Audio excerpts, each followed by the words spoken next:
Retorika politike e kësaj fushate zgjedhore, sipas vëzhguesve vendor, ka dështuar t'i ofrojë elektoratit një pasqyrë cilësore të alternativave dhe është karakterizuar nga një gjuhë jo etike me element denigrues ndaj dinjitetit njerëzor. Sipas zgjedhjeve të Qendresës Qytetare, Institutit të Studimeve Politike dhe Komitetit Shqiptar të Helsinkit, subjektet elektorale, kandidatët dhe institucionet kanë vijuar si edhe në fushatet e kaluara të keq përdorin burimet shtetërore, presionet dhe ndikimin informal ndaj votuesve. Sa i përket menaxhimit të procesit zgjedhor nga Komisioni Qendror i Zgjedhjeve, gjetjet nxjerrin në pa problematika me standardet e strukturave përbërëse të institucionit në interpretimin e kodit zgjedhor për penalizimin e çdo subjekti abuzues me burimet shtetërore në një periudhë 4 mujore.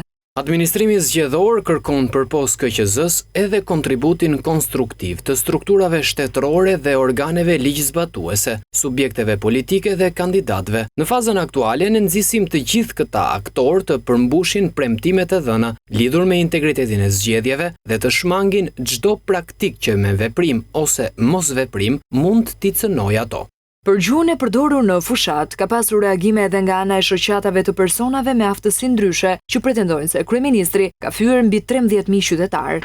Shoqata e të verbërve të Shqipërisë si përfaqësuese legjitime mbi 1350 qytetarëve të verbër dhe me dëmtime të rënda të shikimit në vend, shpreh indinjat të thellë për përdorimin e gjuhës diskriminuese dhe poshtëruese nga kryeministri i Republikës së Shqipërisë, zoti Edi Rama, në një aktivitet elektoral të zhvilluar në Lezhë. Kur njeriu i ka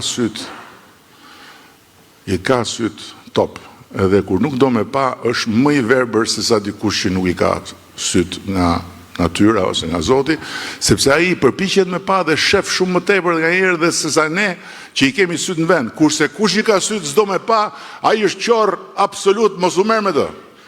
Kush është me veshët top, edhe këngën e bufit e nigjon në çdo notë, kurse nuk do të dëgjoj faktet, harroj, ai është më shurdh se çdo lloj shurdhi. Është jo vetëm thellësisht ofenduese për komunitetin e personave të verbër dhe të personave që nuk dëgjojnë, por përbën një shkelje të rëndë të standardeve të respektit njerëzor dhe të barazisë së promovuar nga Kushtetuta e Republikës së Shqipërisë. Reagim të ngjashëm pati edhe lidhur me përdorimin e termit autik nga kryeministri, që nga ana e shoqatave u konsiderua një model komunikimi përçmues që thellon paragjykimet shoqërore dhe cënon dinjitetin e mirë e qytetarëve shqiptar. Burri që mendon që grunë e ka nën vete është çyryk. Nuk diskutohet fare. Fare. Çyryk. I duket vetja i Zoti shumë. Zhvillimin ose si shkatrimin.